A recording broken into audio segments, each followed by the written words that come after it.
Meeting someone new here in the shop today. The last name might sound familiar, especially if you're Oswego or Fulton Speedway fans. This is 17-year-old Cale Gareau. His dad, of course, is Tim Gareau, who raced at Fulton back in the day. Went to go Oswego for a while, did a lot there, and actually came back. That is the car his dad has been racing the past couple of seasons. But Cale will be carrying the family name this year. He got out about 5 times last year. Had a top 6 finish going. Something went wrong. They look like they're pretty much ready to go. First of all, Cale, nice to meet you. How are we doing today? I'm doing good, Doug. How are you doing? Good. So how was last year? What kind of stuff did we learn in 5 starts? Really how the car operated.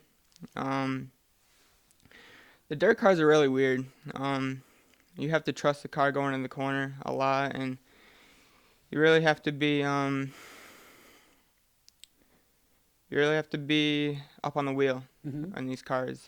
What my dad has told me and what he's raced the last couple of seasons, and I just got a lot to learn still in these cars, and just going to try to do my best this season. Did you have anything coming up? Go-karts? Quarter I midgets, did race microns? go-karts a little bit when I was 5 years old with my dad. He took me out of them, though. I think I was a little too young for it.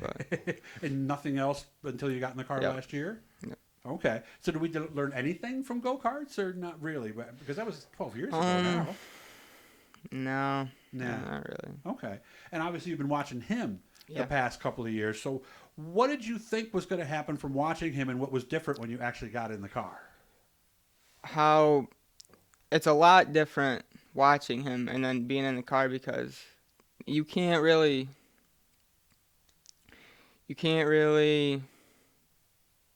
Is it like knowing when to lift, when to turn, that kind of stuff? Yeah. Okay. What was it like the first time? Because, I mean, let's be honest, Fulton, even the way you go down that ramp is kind of intimidating, Yeah, it is. But, yeah, when I first got out there, I learned how to trust the car, because if you don't get on the throttle in the corner, the car will come around on you. Mm-hmm. You have to be on the throttle in the corner, but you can make sure you let off, obviously, going in. But, yeah, you have to be on the throttle a lot in the corner. What was it like that very first hot lap session when you pulled out for practice? It was weird. It was very weird. What was the weirdest thing about it? Because I thought you could just drive it in and it would turn for you, but kind of like driving around the streets, huh? But you can't. It's not like that at all.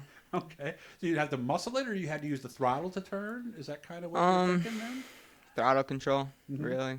But yeah, it's just coming in the corner. You just gotta use Well, you got to use the throttle to turn it, obviously. Yeah. And you can't, like you said, you can't just drive it like you're going 20 miles an hour. Right. How long did it take for you to actually start really driving the car? Was it a couple of weeks? It was a couple of weeks, yeah. And were you going in deeper? Were you picking up the throttle quicker, or all yeah, of the above?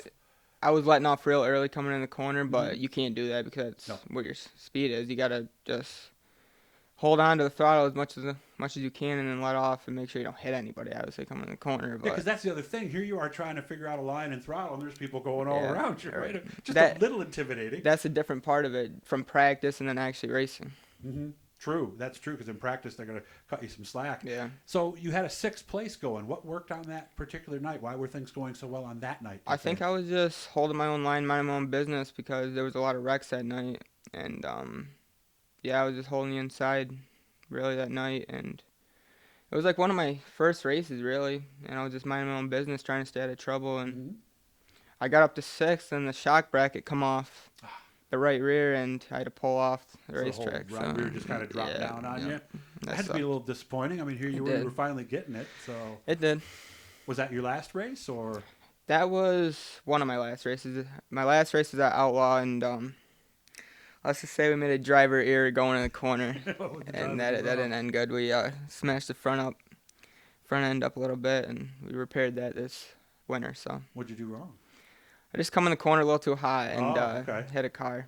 Well, that was bound to happen from where you were before, right? I mean, in order to know how far it is, I always said you got to go there and then realize, I got to back that off a little bit. So how do you approach this year? Are we still going to be running in the novice? Yeah. I'm just going to keep my head straight, try to mind my own business out there, and just try to do the best I can and try to make my father proud, and hopefully we can put this in victory lane. So less about results and more about how you feel and about the run afterwards, right? So I think sometimes we can get too caught up in the position we're in. I mean, you can have a good 7th place and you can have a bad 3rd place. Right. So, and I'm sure your dad has told you. And what's the other thing too? You got to be there in the end to win, right? You gotta be. Okay. And you understand, you know some of the guys. You know my new friend Hunter. I do. You go to school with him? Yes, he's one of my good friends. Okay. And, of course, he's been getting around a little better. What kind of advice? Because, again, for a while there, it looked like there were no new sportsman guys coming in, but there is a good crop of young Right. sportsman drivers at Brewerton and Fulton. You guys all kind of know each other, don't you? Yeah. Hunter's been a big help for me. He teaches me a lot with the race cars. I go to his shop. And, I help him with the race car, but he usually teaches me about stuff. Both of them guys have just been huge helps. More with how to work on the car or how to drive? He teaches me how to drive and work on the car, really. Okay. They both do. Of course, your dad has driven up there. I still remember the time he came across the line with sparks flying. He's smiling right now because he remembers that one in the early 90s. What kind of advice, what are the biggest things he tells you?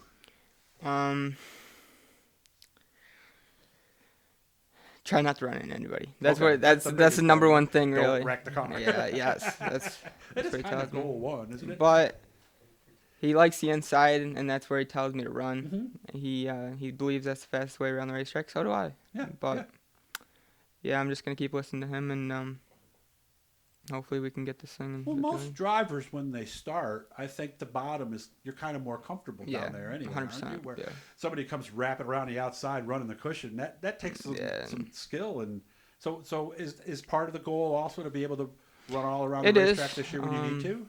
Yeah, deeper in the season, hopefully. Okay. If I have to get by cars, yeah. What do we have left to do on the car? It looks like it's pretty close. We just got to get this body together on it, and hopefully be ready by Saturday. Okay. Who's helping you out? Obviously, Dad, and I'm sure you got a lot of friends. Who do you want to say thanks to? My dad, mostly. He does everything on this race car.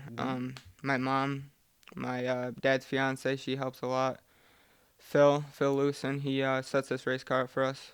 And just got to give a big thanks to my sponsors, The Wagon, Motivated Creations, Broadwell. Yeah, they all do so much. Oh, my Uncle Billy, he does a lot. My Uncle Ron, he comes to the racetracks with us every weekend. Do you ever have a moment when you go, "Oh my God, I'm 17 and I'm driving a race car already"? Yes. I mean, how cool is that, right? Me and Hunter talk about that all the time. Okay. No, that's true. Yeah, because he's a senior, isn't he? Yeah. Yeah. Okay, and you're a senior also. Yes. Okay. So we get ready for the practice this weekend coming up, right? Yep.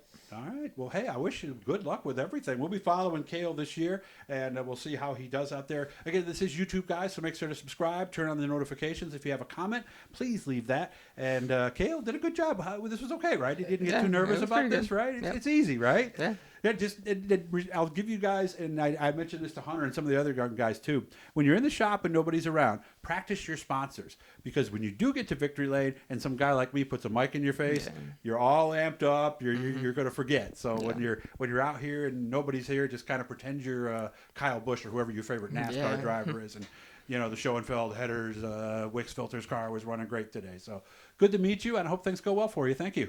You too.